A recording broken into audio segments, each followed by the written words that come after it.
Hello everyone, welcome to another video. Today I have some more Reddit stories that will give you goosebumps. So let's begin. It was a little over a month ago when he first showed up. It was the dead of night and I awoke to a distant rattling coming from somewhere in my house. As I entered the dark kitchen, still half asleep and wiping at my eyes, I noticed the cat flap snapping open and shut. It must have been Silver, my cat. Perhaps she had lost the magnet to her collar again. It had happened before, and boy did she make herself known if anything changed in our predictable little lives. But no. As I bent down to beckon Silver into the kitchen, I peered through the hole and saw a pair of dirty bare feet. The cat flap slammed shut, and I scuttled backwards. My heart raced in my chest. Beyond the door's frosted glass, a shape formed. A face pressed upon the glass, then withdrew, leaving a wet smear. Something brushed against my leg. I startled, scrambled away, and turned to see Silver strutting in the moonlight. She hesitated, then nuzzled against me. I looked back to the door and the thing was gone. At the time, I stupidly thought it was a mistake. Perhaps whoever it was had been a drunk and had arrived at my house thinking it was his own. That was, unfortunately, wishful thinking. Then, one night, things got worse. Once again, I was awoke at an ungodly hour. This time, it was to the sound of my cat mewing. She was making unfamiliar noises. They were shrill, clipped, insistent. I threw off the covers and got out of bed. I had spoiled that cat. I'd forgotten to order her usual brand of cat food and had to pick up some less than premium stuff on the way home from work. I could imagine her circling the untouched food in her bowl, waiting for me to appear and deliver her complaints to the chef. My Silver was a very particular little girl. After wrapping myself in my gown and trudging downstairs, I followed the mews to my kitchen. It was dark, yet I could see something moving near the back door. Another clipped meow came out from the darkness. All right, I said to the shadows around me, rolling my eyes in the process. I think there's a tin of tuna in the fridge. I was planning to use it for lunch tomorrow. I opened the fridge, bathing the room in a cold bluish glow. A pale face stared up at me from the floor. It was him. He had managed to get inside. Large dark eyes and a slack jaw expression. A fat, bluish tongue hanging out the side of his open maw. His cheeks were puckered with grotesque pockmarks as though he had been attacked by a swarm of bees. The ears were simply two dangling lengths of torn flesh atop his head. Instead of a nose at its center, his face pinched into a small, pinkish, wet nub. Patches of wiry black hair sprouted from his face, his neck, his back and chest. All visible skin was milky, smooth scar tissue, which shone in the dim light. I stepped back, dropping the tuna and knocking some of the contents out my fridge. My mind was whirring, trying to work out what was happening. The man, if it could be described as such, had somehow squeezed his head, shoulders, and upper torso through the cat flap. Overly long arms stretched out into my kitchen, its hands clawing at the floor as he tried to drag himself across the tiles and work his waist through the gap. "Get back!" I shouted, grabbing out at the first thing within arm's reach and then wielding it like a weapon. To my dismay, I'd picked up a can opener and wasn't winning any duels anytime soon. Though it was metal and had a bit of weight to it, so I figured I could at least throw it at the fucker if all else failed. The thing groped at the floor, its long, bony fingers walking along the tiles toward me. It let out a loud, shrieking mew which sent a shiver through me. Then it heaved again, finally contorting its waist through that impossibly small cat flap in the door. The rest of its body fell into the kitchen, and for a moment it just laid there, swallowing deep chugs of air, its back rising and falling with each wheezing breath. Suddenly it rose up on all fours, head swaying like a pendulum upon its neck, that tongue dangling like a thick cut of uncooked meat. Then it scuttled over to Silver's cat bowl, its limbs moving with surprising grace despite their spindly appearance. I staggered back and wildly threw the can opener in its direction, not wanting the damned thing to come any closer. My effort was fruitless. My makeshift weapon missed and bounced off into an empty corner of the room. The thing looked at me, fixed me with those large, dark eyes. Then, with a low purr, lowered its face to Silver's bowl. Its tongue slowly lapped at her food. I screamed and grabbed at anything I could find with some heft to it. Flailing my arms around, I threw all kinds of shit in its direction. Cups, plates, utensils, a bread bin. A couple of things hit it and made it recoil, hissing. Its mouth twisted into a hideous shape as it made the noise. Then, I clocked it with a well-placed shot using a bottle of wine. It let out a bizarre scream, which sounded a little like roaring static. So loud it buzzed through my chest. It backed away, limbs twitching.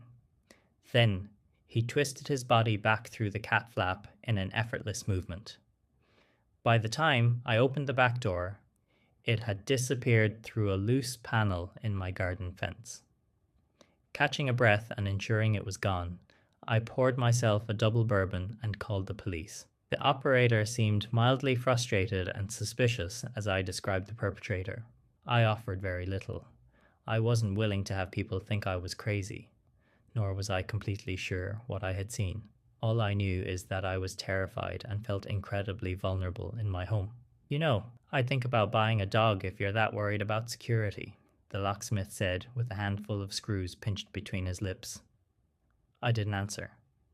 I just stood by the kitchen window, letting the morning sun warm my back as I watched him secure the last bolt on the new door. He rose up, then demonstrated how a door works by opening it and then shutting it again. He smiled, looking pretty proud of his work. "No way anyone can get through this one," he said, tapping the door's window with the tip of his screwdriver. "It's a stubborn bastard. Everything from the paneling to the glass to the lock is reinforced." "Thanks," I said, frowning at Silver's cat bowl and trying to cast away all the memories of the night before. "I'm serious," the locksmith went on, swiping his cup of coffee from the counter and taking a long swig. "No one's getting through that thing. Or your front door. That's the same deal." "Nope." He stood and admired his handiwork.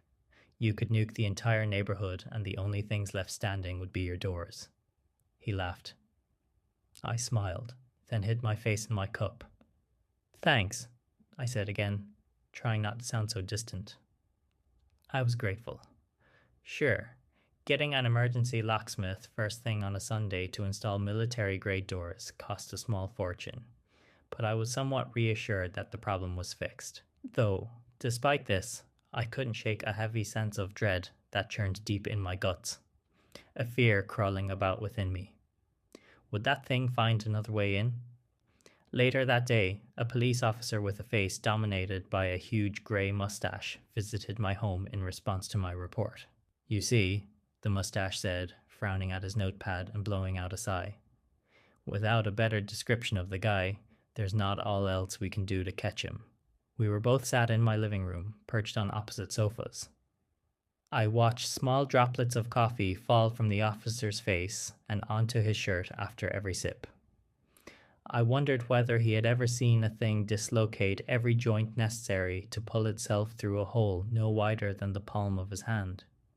I pictured the way the officer's mustache might bristle like a frightened animal if I described what I had really seen. What would he write in his notepad then? It was dark, I said, shrugging and simultaneously shutting down the conversation and likely the entire investigation. "I'm sorry, that's all I have." The officer nodded slowly, then closed his notepad. "I see." He then stood up and began packing his bag. "It looks like you've made a wise decision to improve the security of the house. Doors like that aren't cheap." "What happens now?" I asked. "Perhaps I was mistaken. Come." "Well," I called out to Silver, putting on his coat. "Let's get you some dinner." After I had opened the door, she just sat there, staring outside. "Fine. We start looking for the guy, and depending on our luck, we'll keep you updated." Then began climbing the stairs. "And if he comes back?" That's when I saw call us immediately. I froze. He said, "Large dark mass coiled on my sofa." As if sensing that it was being watched, the thing's face rose up and looked at me. "Flagged?" For a moment we stared at each other. Police may be dispatched more quickly to your address if you raise an alert. It moved in a way no animal should. Something. Limbs twisted and cracked with each bounding stride. Did one last inspection. It was the wrong decision. Then nodded. But I ran towards Silver. The wife clambering up the stairs, I could feel the thing swiping at my heels.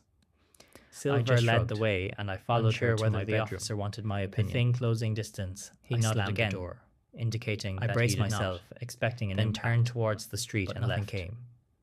Instead, I watched him for a moment or two before he disappeared behind a line of beating heart and panting breath, wondering if he considered his visit a complete waste scratching and pawing at the door. It had been a week or so without incident, and the heaviness after a beat of silence had eased. I heard it let out. Things had returned to normal around the house, and a healthy dose of overtime. I'm still sat up in my bedroom, kept my mind my duvet pulled up to my nose. And the police cackling down the phone, feeling, and I know he is still downstairs waiting for me. Entering the house, I hung up my coat and turned on the hallway lights. I heard the movement on one of my sofas in the living room, pillows onto the floor. Silver was stirring from her usual spot, what he's thinking, and probably eager to be fed. Whether he simply wants a warm place to stay in the night or something. Did you miss me? I looked up to see Silver sat at the top of the stairs. Sat at the bottom of the staircase. What was that noise from inside the living room? His head cocked, and those wide, unblinking eyes held me in place. I returned to my room without any incident, though I do not know what I fear the most. That thing, or being locked alone with all this fear. Eyes locked on the door, I wonder when he will make his way up those stairs. Enter my room and decide it is time to curl up at the bottom of my bed, nose at my toes and purr in the darkness all night long. I noticed it the first time at 2:17 a.m. I had just brushed my teeth and leaned over the sink to rinse when something felt off. The bathroom mirror reflected everything as it should: the cracked ceiling tile, the rust ring around the faucet, my own tired face. Except there was a delay. Not much. A fraction of a second. Just long enough for my stomach to tighten before the reflection caught up. I told myself it was exhaustion.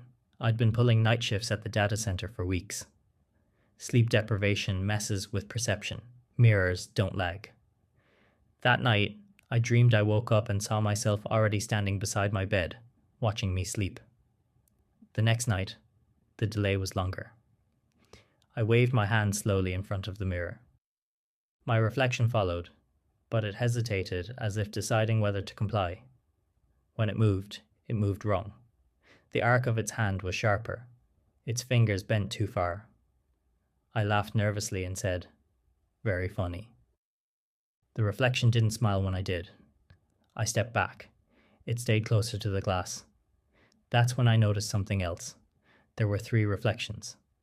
The third one was faint, like a fingerprint smudge inside the mirror.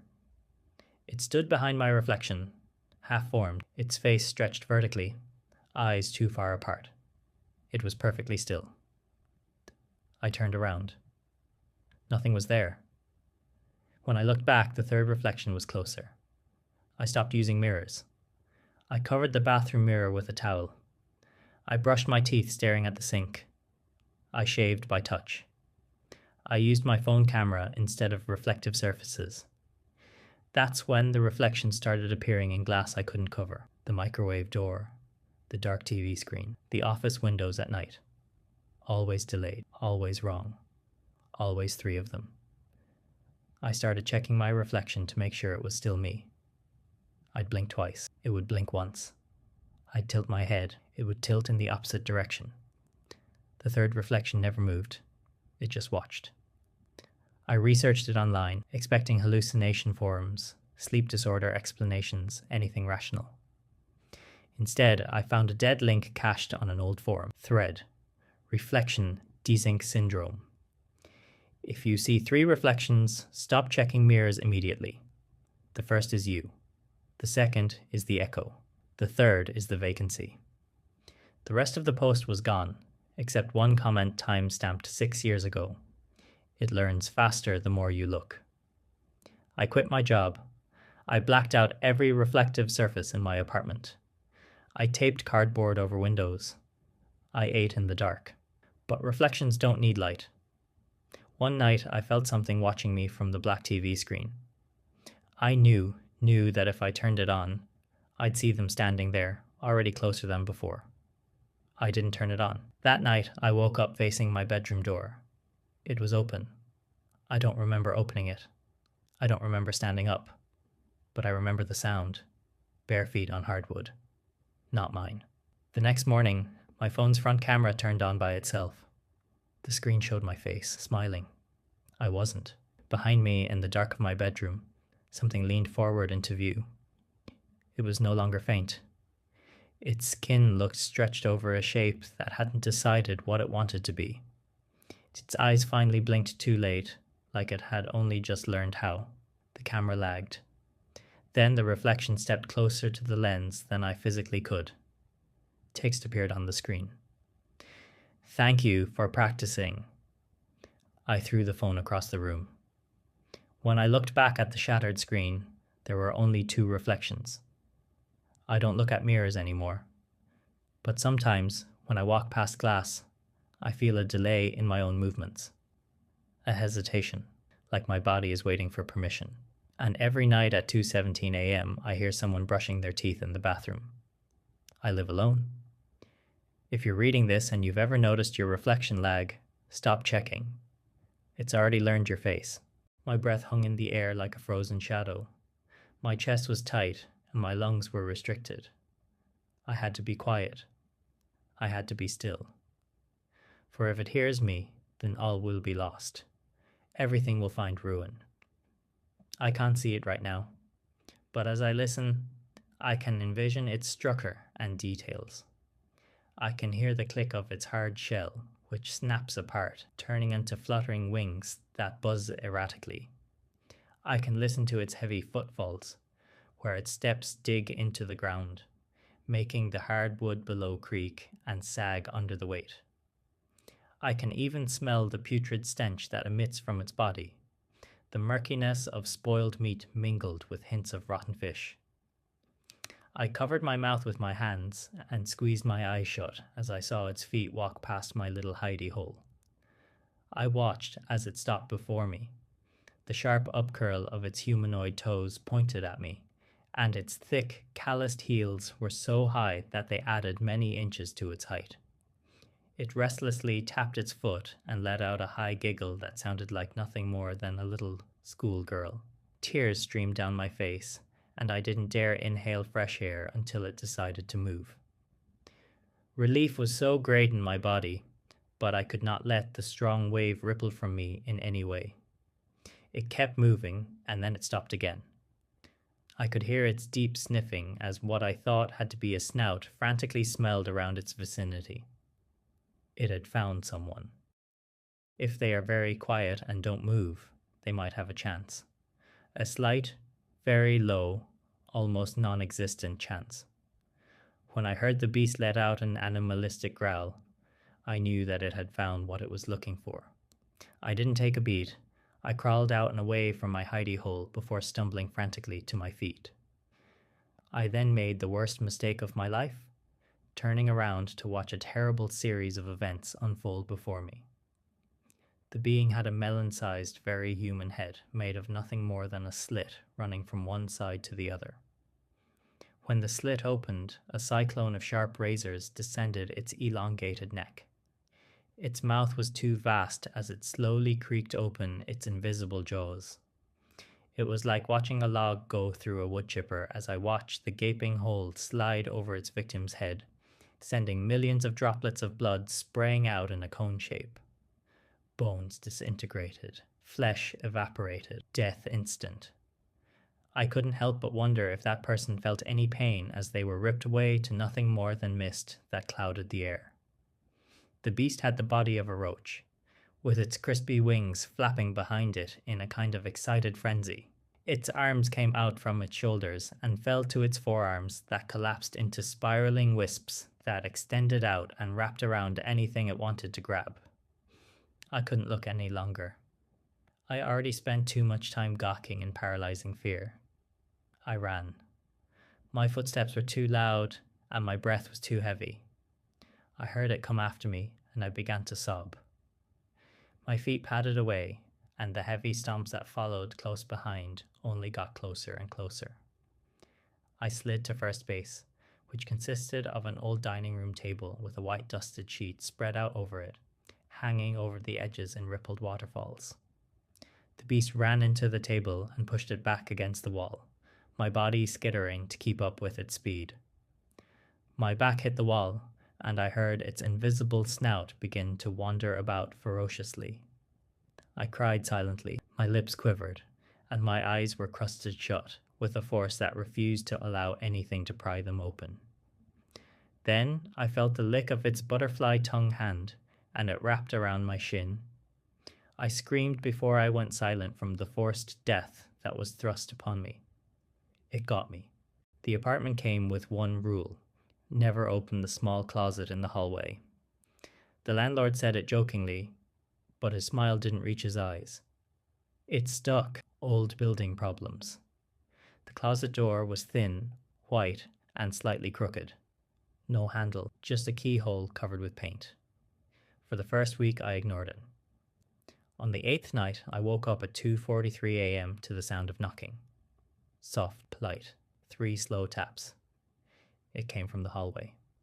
I lay there, listening. The knocking came again, from the closet door. I got up, heart pounding, and stood in front of it. The wood felt cold, almost wet. Another knock. Then a voice. Muffled, but clear enough to understand. Are you alone? I didn't answer. The knocking stopped. I went back to bed and barely slept. The next day, I noticed something I hadn't before. Tiny scratches around the keyhole, as if someone had tried to claw their way out. That night, the knocking returned. Faster this time. Almost desperate. Please, the voice said. I've been waiting. I called the landlord the next morning. He went completely silent when I mentioned the voice. After a long pause, he said, 10 years ago, the previous tenant locked someone in that closet during a breakdown. By the time anyone checked, it was too late. He swore the closet had been empty ever since. That evening, I taped the door shut. At 3:01 a.m., the tape slowly peeled off by itself. Then I heard it. Not knocking, not a voice. Footsteps, pacing inside my apartment. I froze in bed, listening as they moved down the hallway, and stopped right outside my bedroom door. My doorknob turned, very slowly, and from the other side, I heard the closet voice whisper, "Now you're alone." Alright, that's all the stories I had for today. Thank you guys for watching and staying to the end. Okay, horror time's over.